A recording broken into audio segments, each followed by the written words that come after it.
Mateus, capítulo 24, 4 a 5, e de Marcos 13 a 5, 21 e 22. Diante desta mensagem do Evangelho, segundo o Espiritismo, nós vamos então iniciar as nossas reflexões para que possamos entender um pouco o que significa a fala de Mateus, para que dá às palavras de falsos cristos e falsos profetas a reflexão que possamos entender melhor o capítulo 21.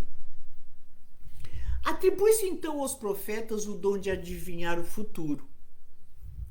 Já no sentido evangélico, disse que todo enviado de Deus, com a missão de instruir os homens e de lhes revelar as coisas ocultas e os mistérios da vida espiritual.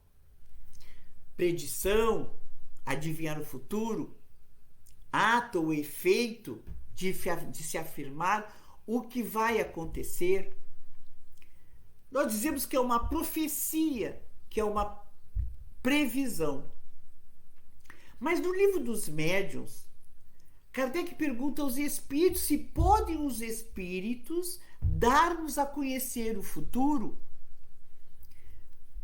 As respostas dos espíritos foram: se o homem conhecesse o futuro, descuidar-se-ia do presente. E é esse ainda um ponto sobre o qual insisti sempre no desejo de obter uma resposta precisa. Na imaturidade dos homens, nós sempre queremos saber o que vai nos acontecer. Os espíritos dizem a Kardec: grande erro há nisso, porquanto a manifestação dos espíritos não é um meio de adivinhação. Se fizeres questão absoluta de uma resposta, recebê-la-ei de um espírito doidivana, temo-lo dito a todo momento. Nós sabemos que no início da propagação do espiritismo, houve espíritos batedores que trouxeram as respostas para os homens através das batidas e respostas a perguntas corriqueiras. Mas havia um objetivo, porque ali havia o objetivo das brincadeiras de salão, onde os homens queriam saber o que ia acontecer, quem ia casar com quem ganharia na loteria. Assim eram perguntas rasteiras, perguntas do dia a dia, corriqueiras.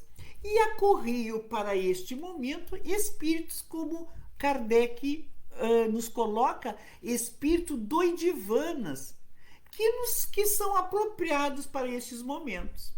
Aí Kardec começa então a ver que existia vida racional, lógica, atrás daquelas batidas. E ele aproveitou, como cientista que era, para saber quem eram aqueles espíritos que se comunicavam. Quem eram, afinal, as mentes que se comunicavam. E são espíritos de homens que já viveram aqui na Terra e que continuam vivos na espiritualidade. Então, a doutrina espírita surgiu destas falas, destas perguntas, destas conversas com os espíritos já desencarnados.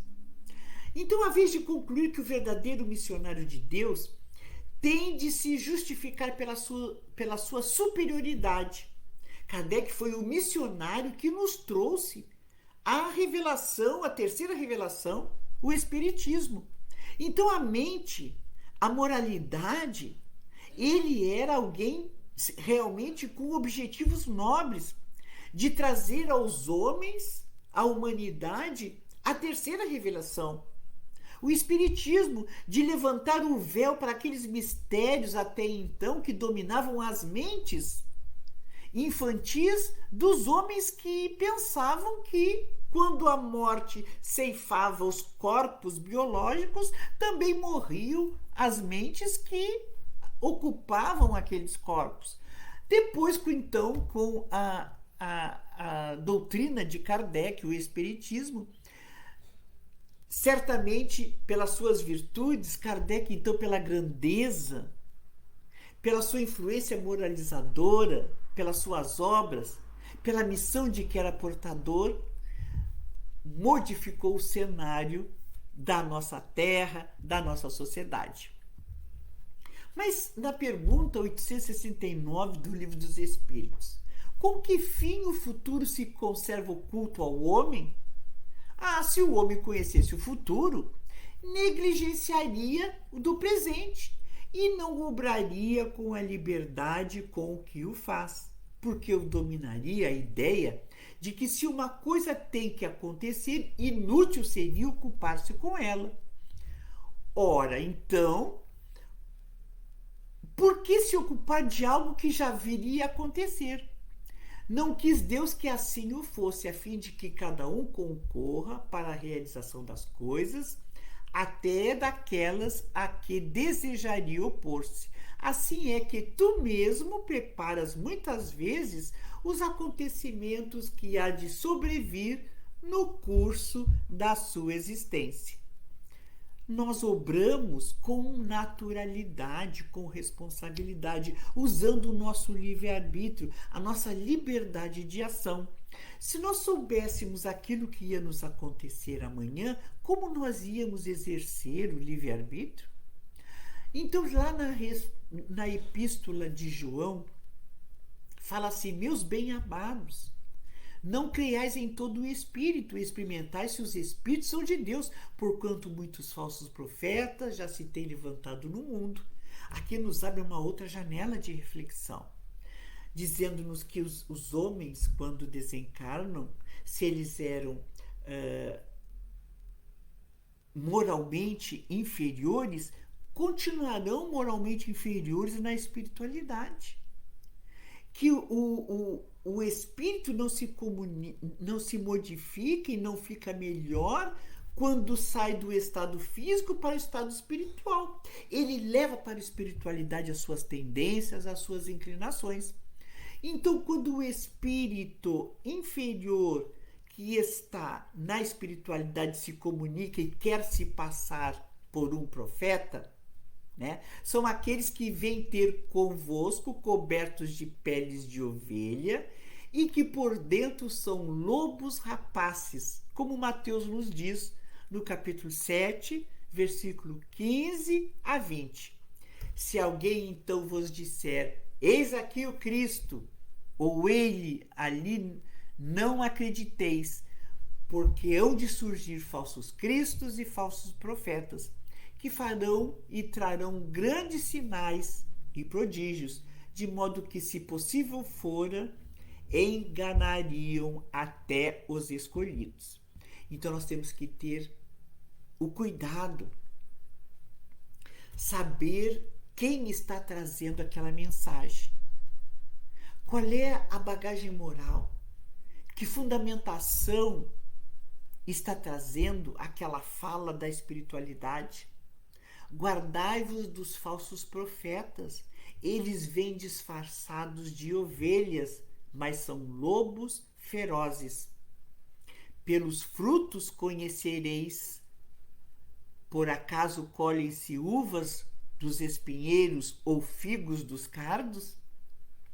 Então guardai-vos dos falsos profetas que estão na erraticidade, na espiritualidade, esperando para reencarnar, e guardai-vos dos falsos profetas, que se dizem profetas, os formadores de opiniões, que nos estimulam a separatividade, o orgulho, a vaidade,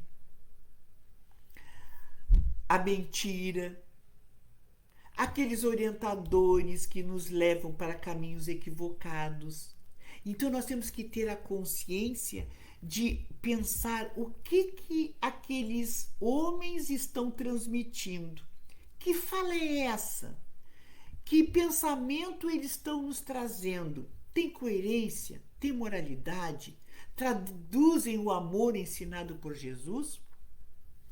Quando Jesus usava por parábolas, ele utilizava porque as pessoas da época, dizia Jesus aos discípulos, elas olham e não enxergam, escutam e não ouvem e nem entendem. Por isso, usando as parábolas, ele fazia com que aquelas pessoas se apropriassem da simbologia do trigo e do joio, do fermento, da ostra, do tesouro escondido, da porta estreita, da porta larga, do fio que entra, do fio de camelo que entra pelo fio da agulha. Então, todas aquelas mensagens por parábolas, Jesus trazia que era o universo do cotidiano dos homens, para que, em verdade, eu vos afirmo, muitos profetas e muitas outras pessoas do povo de Deus gostariam de ouvir o que vocês estão vendo, mas não puderam, e gostariam de ouvir o que vocês estão ouvindo, mas não ouviram. Aqui Jesus se refere aos apóstolos que tinham a oportunidade de entender com mais propriedade as mensagens que Jesus trazia por parábolas e por histórias. Então, nós pensando nas fábulas, nas histórias que até hoje nós damos a oportunidade de ressignificar virtudes, forças que o ser humano encontra eco no seu emocional para modificar o seu mundo íntimo. Quando nós contamos as histórias para aquelas crianças, as crianças se iluminam. Quem não gosta de ouvir Era uma Vez? Então, a linguagem oral mais remota, essa figura de comunicação das pessoas, essa forma educativa de nós interagirmos com os outros, possibilita o resgate da memória cultural e afetiva dos homens, das crianças, dos jovens, dos idosos. Por isso que Cristo, nosso Jesus, das pregações, usava a parábola de forma narrativa, alegórica, para passar a sua mensagem aos homens de sua época. Então, os contos, eles enriquecem o nosso espírito, eles iluminam o nosso interior, ao mesmo tempo que nos tornam mais os protagonistas, porque nós nos enxergamos nos personagens e resolvemos os problemas que são trazidos naquelas mensagens, para que nós possamos, então, mais flexíveis, aceitar as diferenças, aceitar a imagem que vemos na fábula, nas histórias, nas parábolas, nos identificarmos com os personagens, com aquela narrativa e possamos, nos identificando, aceitarmos-nos como somos e materializar os nossos problemas e conseguir ressignificar, aceitando com mais naturalidade a nossa vida e a nossa bagagem. Mas na pergunta 628 do Livro dos Espíritos, por que a verdade não foi sempre posta assim ao alcance para toda a gente? Foi sempre assim, um pouquinho de cada vez. Importa, então, os Espíritos respondem, importa que cada coisa venha a seu tempo. Estamos falando do futuro que queremos saber. Mas por que as coisas não se revelam todas? Né? Por que não tem profetas? A verdade é como a luz. O homem precisa habituar-se a ela pouco a pouco. Do contrário, fica deslumbrado. Não desprezeis, portanto, os objetos de estudo, esses materiais que oferecem ricos conteúdos, né, objetos que podem contribuir grandemente para a nossa instrução. Então, as histórias até hoje nos possibilitam, né, o entendimento de nós próprios, através daquela linguagem que nos faz reconhecermos personagens. Uma outra consideração que devemos fazer deste capítulo do Evangelho segundo o Espiritismo são que os verdadeiros missionários, quando vêm ao mundo, eles se ignoram a si mesmos porque são simples, porque são humildes. Agora, aqueles missionários que chegam vaidosos, orgulhosos, precisam ser observados. Será que são verdadeiros missionários? Será que Deus precisa se justificar pela superioridade, pelas virtudes, pela grandeza, pelo resultado e pela influência moralizadora de suas obras? Ou as suas obras mostram realmente a grandiosidade de Deus, nosso Pai, como está lá no Evangelho segundo o Espiritismo? Pelas obras moralizadoras, os missionários se mostram e dizem do que são portadores. Então, acautelai-vos e guardai-vos dos falsos profetas. É orientação segura contra aquele que advogam a vida errada, ensinando doutrinas pervertidas, os quais encorajam os homens a entrar pela porta larga. Ao homem que deve escolher determinado tipo de vida caracterizado pela fé e pelas virtudes. Então, meus irmãos, a quem nós devemos julgar realmente, refletir, são as obras que nós devemos examinar. São os frutos das árvores. Se o que dizem, se aqueles que se dizem investidos de real poder divino, se eles revelam realmente sinais de sua missão, se eles dão sinais da sua natureza elevada, se as suas palavras realmente, seus atos, podem dizer o que realmente eles são e se são realmente enviados de Deus.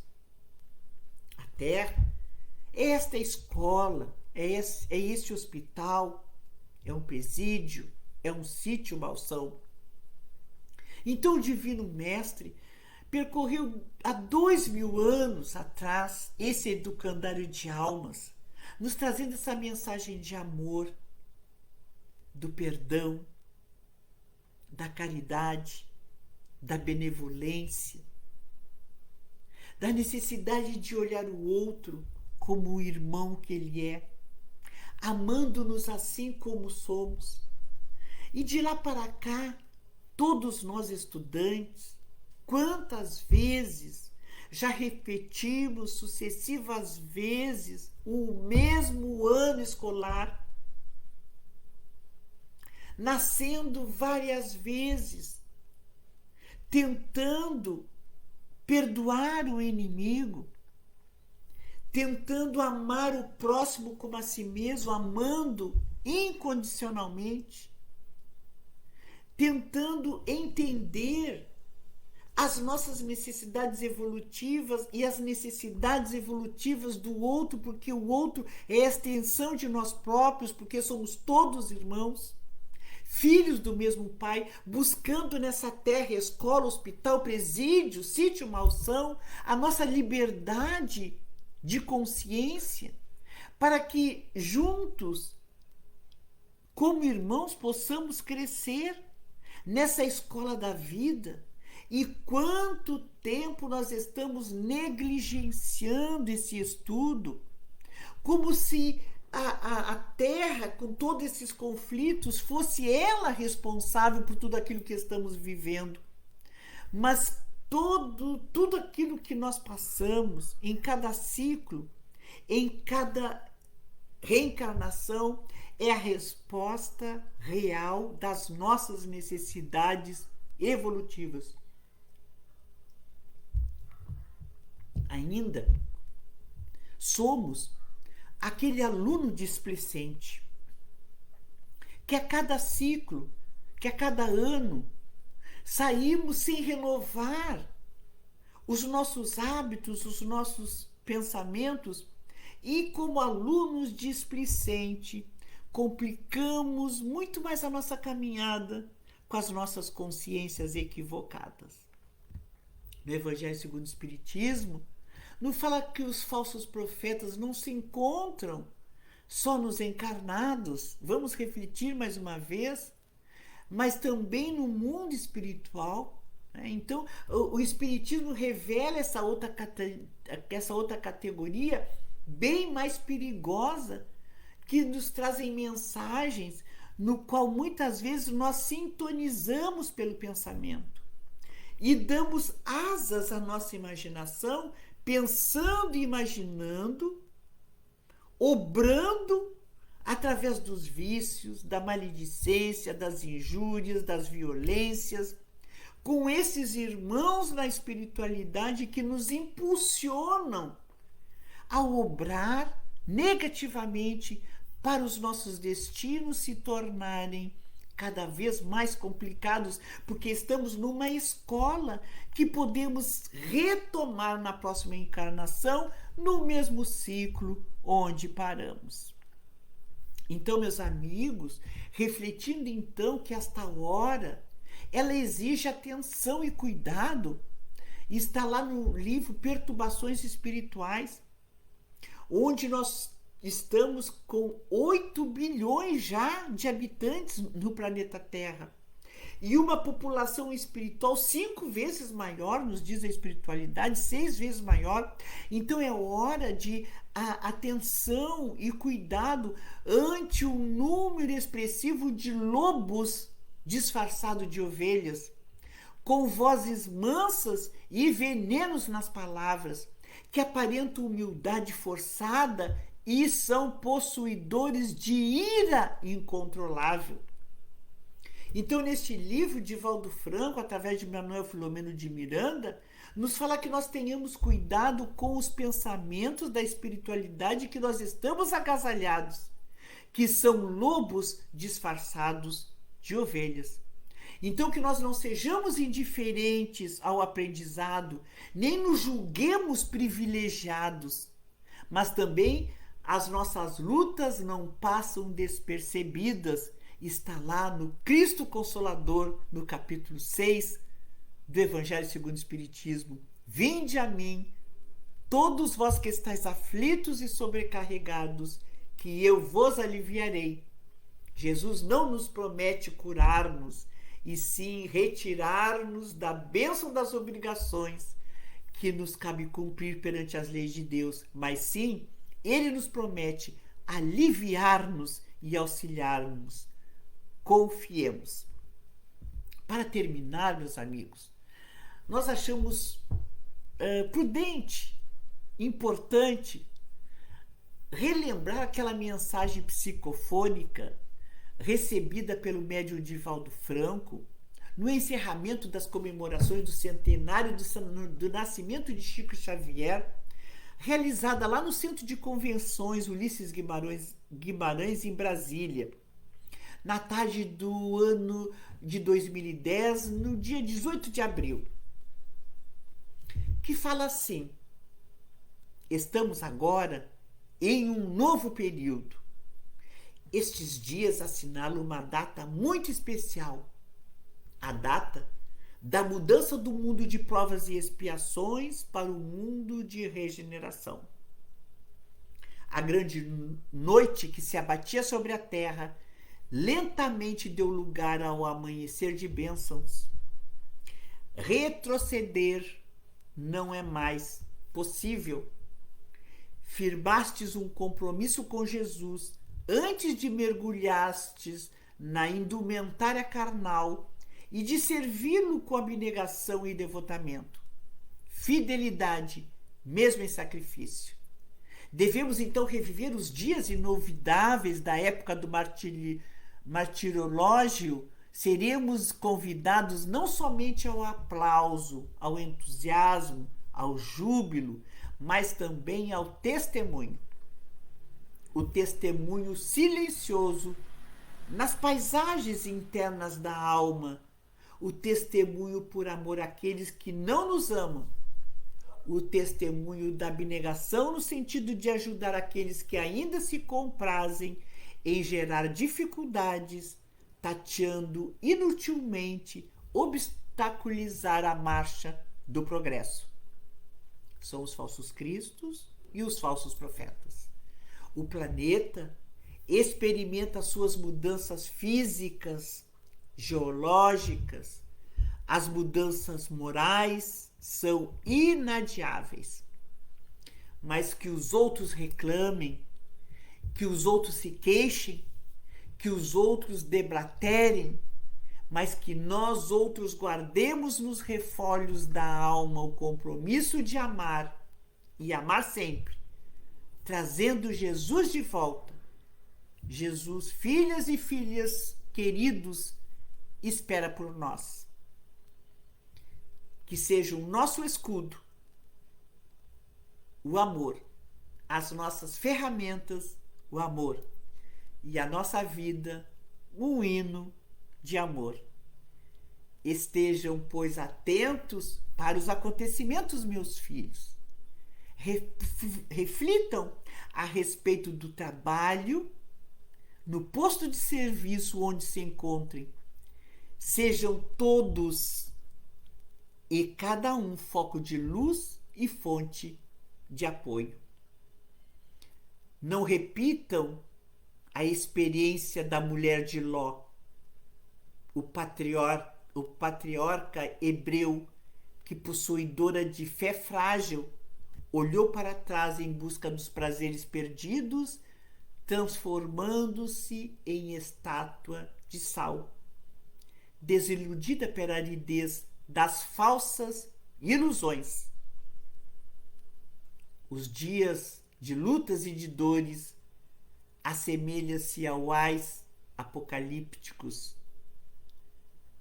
Compaixão, misericórdia individual coletiva. Façam brilhar a própria luz. Meus filhos, este é o clamor do Evangelho, hoje e sempre. É uma mensagem de Bezerra de Menezes, para que nós, os novos apóstolos da fé, que os espíritos superiores esclarecem o encargo e o dever de extirpar este mal, a fim de dar ao cristianismo toda a sua força e desobstruir o caminho dos pedroços que lhe embaraçam a marcha. Expulsai da terra o egoísmo para que ela possa subir na escala dos mundos. Mas o primeiro passo, primeiramente, expilai dos vossos corações o egoísmo. Emmanuel. Meus amigos, meus irmãos, essa era então a reflexão que nós trouxemos nesta noite para que pudéssemos compreender, refletir sobre a missão que trazemos, sobre o compromisso moral de fazer desta terra um lugar bem mais feliz e que as nossas consciências mais responsabilizadas possam também se iluminar nesses dias que estão sendo anunciados pela espiritualidade, os dias do mundo de regeneração. Que nós possamos ter olhos de ver e ouvidos para ouvir. Agradecemos a todos os irmãos que nos assistiram. Agradecemos o convite do nosso irmão Flávio, o nosso abraço, e a todos da Casa da Redenção. Até uma outra oportunidade, se Deus quiser.